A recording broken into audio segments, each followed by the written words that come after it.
इस ट्यूटोरियल में हम क्यूबॉइड और क्यूब के वॉल्यूम के बारे में बात करेंगे कि क्यूबॉइड का वॉल्यूम होता है length into breadth into height और क्यूब का वॉल्यूम होता है a cube where a is any edge, कोई भी एक एज हो क्यूब का।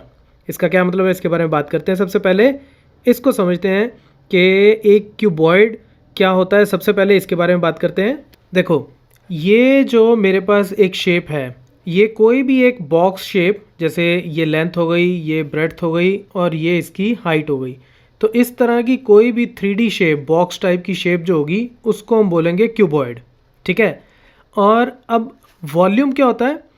वॉल्यूम होता है कि ये जो शेप है, इस शेप को जब मैं ऐसे यहाँ पे रखता हूँ तो ये कितना स्पेस ऑक्युपाई करता है, ये ओवरऑल हमारा कितना स्पेस ऑक्युपाई करता है, इसको हम बोलते हैं इसकी वॉल्यूम। और वो होती है length into breadth into height. ऐसा क्यों?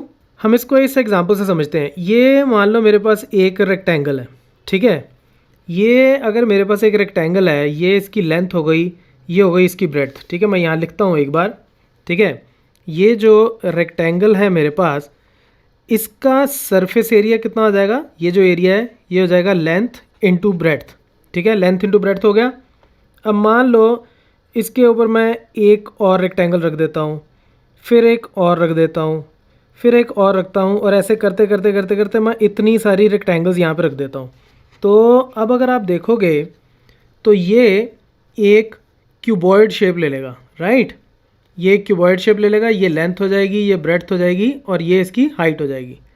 तो एक्चुअली इसका मतलब ये है कि एक क्यूबॉइड जो है, उसको अगर हम ध्यान से विजुलाइज करें तो वो कितनी सारी रेक्टेंगल्स को स्टैक करके, पाइल अप करके बनाया गया होता है। ठीक है। तो कहने का मतलब कि अगर इसकी हाइट h है, तो हमने ये जो सरफेस एरिया है L इंटू बी, ये जो एरिया कवर कर रहा है L इंटू बी, ये हाइट h तक हम लोग इसको काउंट करते हैं। ठीक है। तो ये इतना स्पेस ऑक्युपाई करता है, यानी कि ये इसकी वॉल्यूम हो जाती है। तो आई होप ये बात आप समझ गए कि ये जो मेरे पास रेक्टेंगल्स थी, ये रेक्टेंगल्स को जब मैं जोड़ता गया तो उनका एरिया आपस में ऐड होता गया हाइट h तक। तो जो मेरे पास क्यूबॉइड आया, तो इसकी जगह मैं यहाँ पे क्यूबॉइड लिख देता हूँ।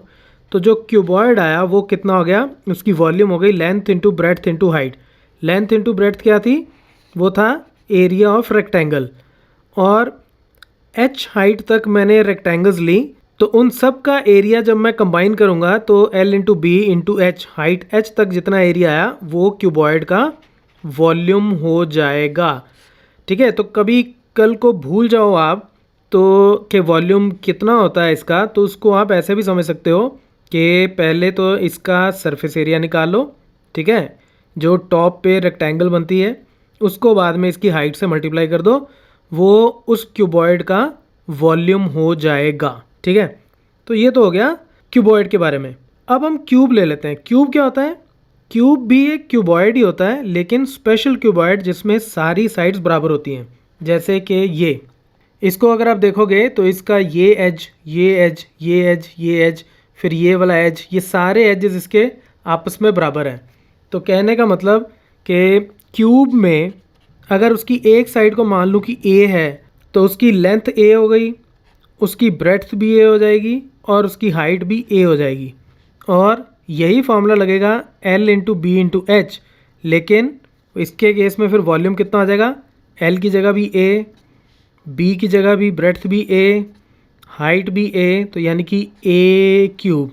तो क्यूब के केस में, ये जो क्यूब है, क्यूब के केस में अगर आपको कोई एक साइड गिवन हो तो आपको उसका क्यूब फाइंड आउट करना है, तो वो उस क्यूब का वॉल्यूम आ जाएगा। ठीक है। So a cube is the volume of a cube and L into B into H is the volume of cuboid.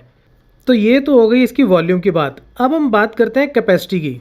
अब मैं ये एक क्यूबॉइड ले लेता हूँ, ठीक है। अगर आप देखोगे तो ये एक क्यूबॉइड शेप है, ठीक है। ये एक क्यूबॉइड है जो ऊपर से खाली है, यानी कि ऊपर इसके कवर नहीं है, अंदर से ये बिल्कुल खाली है, और ये इसकी कुछ थिकनेस है, ठीक है।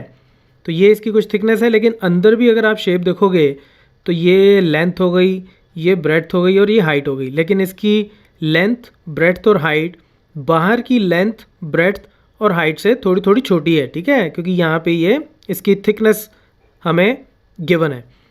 अब वॉल्यूम इसकी क्या होगी, वॉल्यूम अभी भी वही होगी कि इसकी बाहर की डायमेंशंस को मैं मल्टीप्लाई कर लूँ लेंथ, ब्रेड्थ और हाइट को, तो वो इसकी वॉल्यूम हो गई।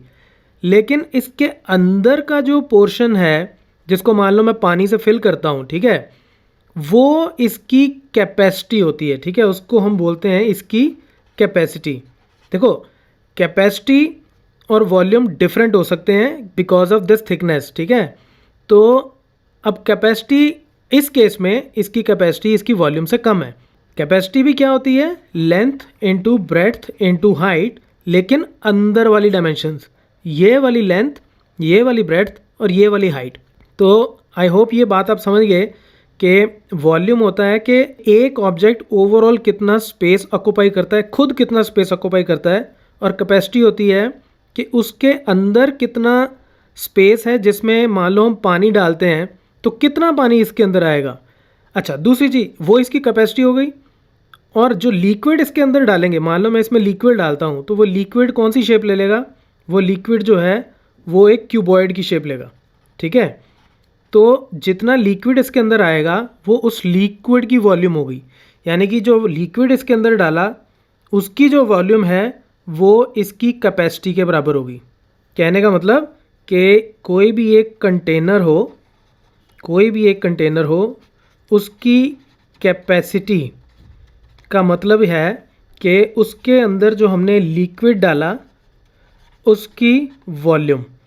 तो लिक्विड की वॉल्यूम या कंटेनर की capacity is one and the same thing, ठीक है। सो आई होप आपको ये कॉन्सेप्ट सब काफ़ी हद तक क्लियर हो गए होंगे। अब इनके बेस पे हम अगले कुछ क्वेश्चन सॉल्व करेंगे। So that's it from this video, keep watching math mafia.